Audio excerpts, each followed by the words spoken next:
এখন মোটিভেশন কিছু কথা বলি যে আমরা এতগুলো আমাদের যেহেতু একটা বিশেষ ক্যাডার হতে গেলে মানে শূন্যপদ থাকে মাত্র 2000 বা 2200 বা 1800 এরকম শূন্যপদ থাকে, বিভিন্ন কিছু শূন্যপদ থাকে। তো সেক্ষেত্রে আপনার পুরো দেশ জুড়ে পুরো বাংলাদেশের মধ্যে আপনার হচ্ছে এত এই 2000 শূন্যপদ থাকে। 2000 মধ্যে এখন 4.5 লক্ষের মধ্যে আপনাকে এই 2000 শূন্যপদের মধ্যে থাকতে হবে। এখন কি করবেন?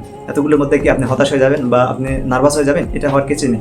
আপনার এটা মনে করতে হবে যে আমরা যদি পুরো বাংলাদেশ জুড়ে যদি 10 জন ক্যাডার নেই, 10 জনের মধ্যে আমি কিন্তু 9 নম্বরটা থাকতে চাই, এরকম যদি মনোভাব থাকে, আত্মবিশ্বাস থাকে বা পরিশ্রম করার অ্যাবিলিটি থাকে, তাহলে আপনি বিশেষ আসেন। কারণ আপনি এখানে মেডিকেলে ডুয়েট তারপর ঢাবিয়ান, চবিয়ান সবগুলো স্টুডেন্টদের জন্য সবগুলো মানে হাই কোয়ালিটি স্টুডেন্টদের সাথে আপনাকে লড়াই করতে হবে। সেক্ষেত্রে আপনাকে মানে এই ভুংভাং 2-4 ঘন্টা পড়ে বা হয়তো বা বিশেষের হয়তো বা 2-3 মাস আগে থেকে পড়াশোনা করে বিশেষ দিলেন, এতে আপনার মানে বিশেষ আবেদন করাই আপনার ভুল। কারণ আপনি প্রিলিমারি থেকে কাটে আসতে পারেন, অথবা প্রিলিমারি কোনো মতো পাস করলেন, করার পর লিখিত থেকে আপনি রিটার্ন থেকে বেরিয়ে আসবে।